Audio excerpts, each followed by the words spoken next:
ya. Jadi ini saya tambahin simbol ini itu sebagai simbol public domain. Jadi gambar ini bisa dipakai siapapun, nggak usah pakai izin. Mau dikomersialkan atau tidak terserah. Ini karena sudah jadi public domain. Contoh yang paling dekat dengan ini saya ulang adalah gambar Mickey Mouse yang versi 1. Ya, yang judul filmnya itu yang pertama itu Steamboat Willie. Steamboat, ya, yang Mickey Mouse nyupir kapal. Nah, itu tuh masih jelek Mickey Mouse-nya. Contoh yang agak jauh lagi, Mona Lisa. Nah, itu sudah public domain. Bahwa hak cipta secara moral tetap pada yang bikin, tapi hak penggunaannya. Jadi yang dimaksud sebagai public domain itu hak penggunaannya itu sudah seolah-olah itu punya orang semua gitu. Nggak perlu izin kepada yang bikin karena pasti sudah meninggal atau ahli warisnya. Gitu, nggak perlu karena itu tidak dikomersialkan sama si Leonardo da Vinci awalnya, sejak awal tidak dikomersialkan. Seperti halnya gambar ini. Nah, caranya gimana? Ya tinggal diumumkan. Ketika Anda misalnya punya gambar, misalnya ini aja yang saya bikin catatan begini. Ya, selama di sini saya tulis nama saya, ya sudah ini hak ciptanya di saya.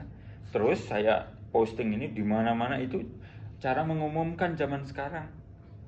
Ya, hak cipta itu adalah ketika barangnya tidak hanya ada di pikiran, tapi sudah ada barang yang bisa dilihat, dipegang, diwujudkan istilahnya.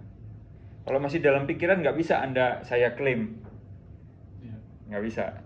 Gitu. Kecuali misalnya saya sudah sampaikan dan saya rekam, nah bisa didengar, artinya hak ciptanya sudah di saya.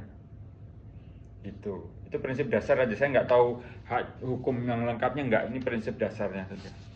Jadi hak cipta itu adalah first to publish, bukan first to file.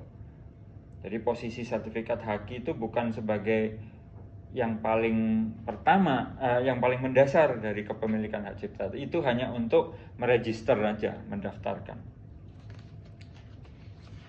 Ya, jadi sertifikat haki Anda itu mestinya ya atas nama Anda atau dan siapapun yang turut serta membuat. Mestinya itu, pihak lain nggak perlu masuk. Gitu. Nah, jikalau ada misalnya kampus tiba-tiba unit kerja yang bersangkutan atau pejabat tertentu sebagai yang mengelola penelitian biasanya memasukkan namanya atau nama lembaga itu, ya mungkin, ya mudah-mudahan semoga tidak ada hubungan dengan rasa ingin memiliki yang tidak pada tempatnya gitu ya. Tapi lebih kepada agar dapat memastikan bahwa sertifikat hak cipta yang Anda bikin, ya karena itu bikinnya mudah ya, dan cepat.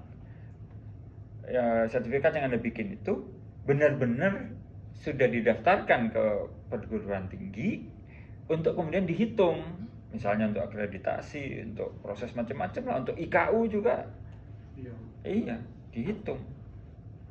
Nah, mungkin untuk memastikan itu saja, semoga ya.